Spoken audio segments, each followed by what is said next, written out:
Welcome, glad you're here. Hope you enjoy the series. We're going to do some ammunition building. We're going to take the 223 or 5.56 once fired brass and we're going to turn them into quality ammunition. If you have an AR type rifle or 223 5.56, one of the things you have discovered is that it's a lot of fun to shoot. And that means it's pretty expensive to continue to feed that thing. This is a way that you can take that brass that you've shot, recondition it, and get it back to factory specs, and then build quality ammunition. So in this series, we're going to take all the different steps that we need to do to make sure that the ammunition is safe and quality ammunition. So we're going to start with the brass. We're going to take this brass, which has been cleaned, and take it through the different steps of reconditioning it, bringing it back to the factory specs, and then building that ammunition safely. I hope you enjoy the series. There'll be 3 different videos in this particular series. And stick around, I think you'll enjoy it.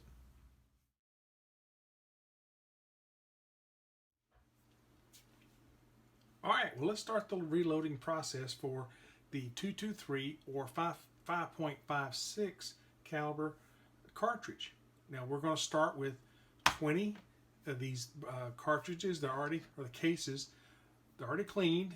They're not deprimed, but they are cleaned and ready to go. So we're going to time our process for each of these steps for these 20 cases and see how long it takes to do each of the steps and then add them together, and then we'll find out how long it takes to reload 20 5.56 cases. So let's start with the Lee single stage press. Go ahead and attach it to my table, and then while doing it, I'm going to say we're going to set this up to do the deprime and resizing step first. You always start off with clean cases because you do have to have them cleaned of any of the debris and gunpowder and other things that might foul up the reload process. So you always start with cases already cleaned.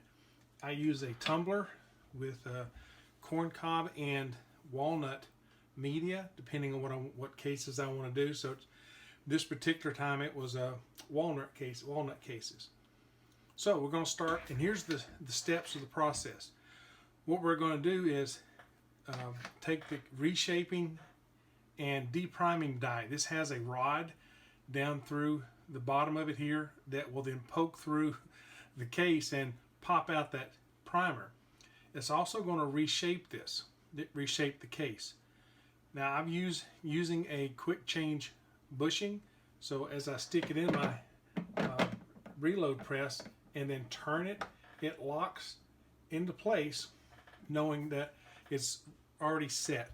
Now the way you set it from the previous use is you're going to go ahead and set up the ram and then put your case holder in. So the ram, first thing you do is you put in this is the smaller of the 2 primer tools. So we're going to stick that in, and now that locks into place. Then I'm going to take my shell holder and slide that in.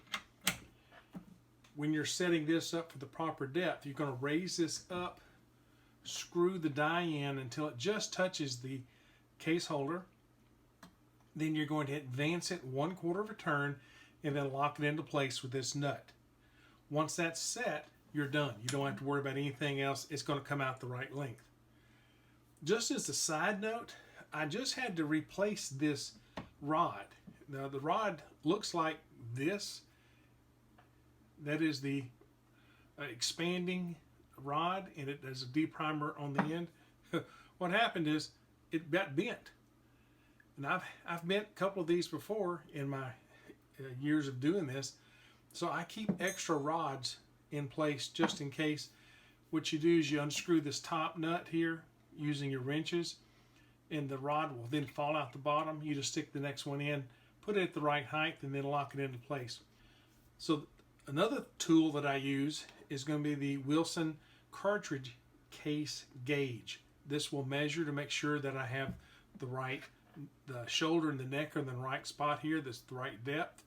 And when I stick it in, it'll be flush here to the top to let me know that that it is the right length on the case. So let's start this in a slow process now to show you how it's done. So I'm going to go ahead and put a little bit of the Lee resizing lube on here, and as I'm looking at this, I'm going to inspect the case. And to show you that this is totally random, I have a case that I'm not going to pass. It's got a mark in it. I'll take a close-up picture of that and show that to you, but this case is not going to pass. So let me get another one and I'll show that to you in a minute. That's really why I do this, the slow process like this, is I make sure that it's safe.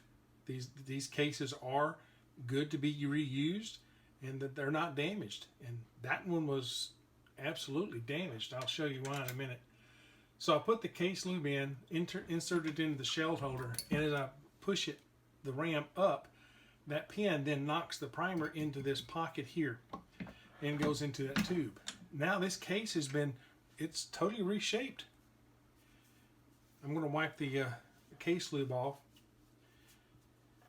and I'll stick it in this case gauge. And what I'm doing there is I'm making sure that it's level to the gauge. Now it may stick out the bottom a little bit. That's part of the resizing, and we'll do that in the subsequent step. Now that's done. So now that case has been resized. Another little tidbit is my little case holder here.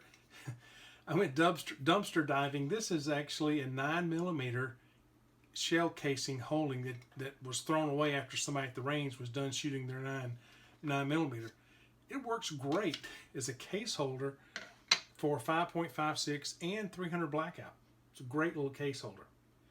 So that was the step of depriming and reshaping.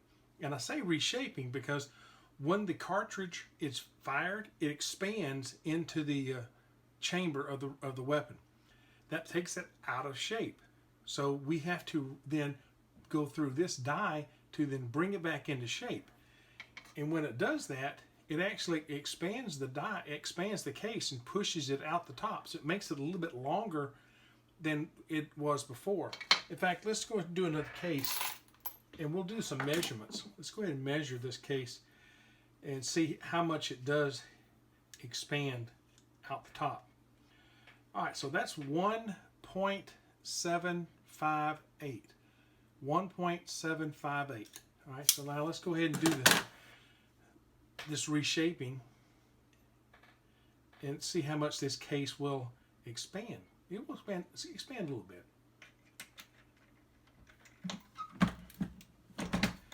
Now that's all there is. That's easy to do. If you'll ever watch one of my 308 resizing videos, you'll see that it takes a two-hand down press on that thing because of the 308 size. It's a lot more to go through the press. It takes a lot more pressure. All right, we were at 1.758. We are now at 1.765. So you see it did expand out the top. It took that extra brass, and when it reshaped it, it squeezed it out the top. So that's now going to have to be resized. We have that step coming up next. So what I'm going to do is I'm going to start my timer, and then we'll time how long it takes me to do 20 cases. And at the end, we'll compare it to other calibers that we're going to resize and reload. So let's get started.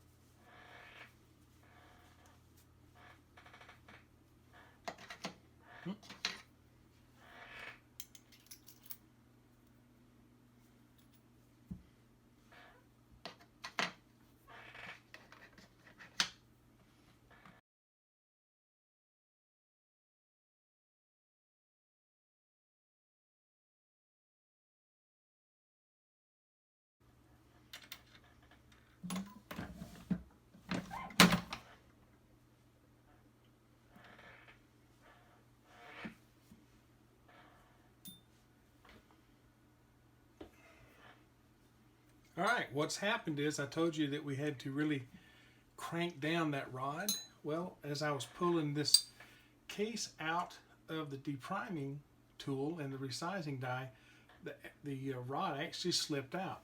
I don't know if you can see, but the rod now is almost even with the top of the tool there. So I'm going to go ahead and crank this. I'm going to open it up.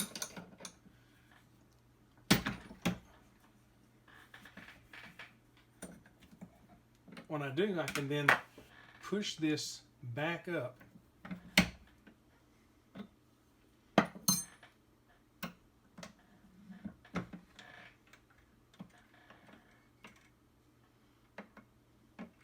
So I'm going to push it back up to the right height. And then I'll crank this back down.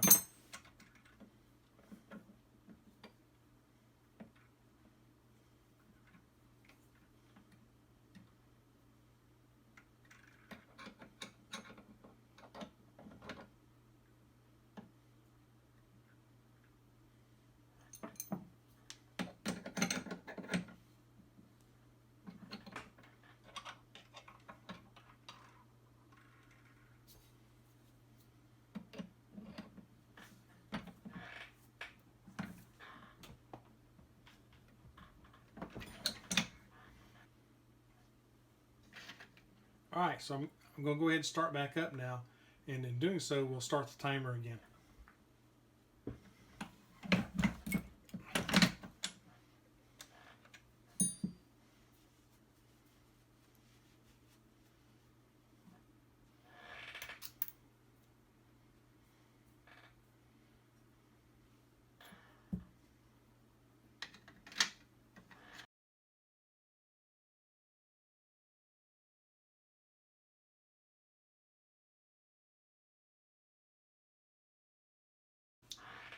Okay, last one. Here we go.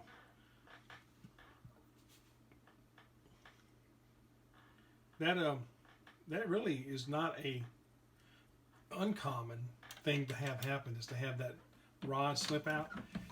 It doesn't happen frequently, but it does happen enough that I do keep my tools out and ready to go to put them back in. So it does happen. There we are, about 9:11. I didn't time the time it took me to put that rod back together, but we're going to call this 9:15 is the most. It would be 9 minutes is about what it was. I'm happy with that, but you see that I take great care, and I do eliminate cases that have problems. This one does have a pretty good sized dent in the side of it. That is actually, it could be a weak spot and could be a problem if you were to fire that with gunpowder inside. Think about this. You've got an explosion going off inside of this little brass case.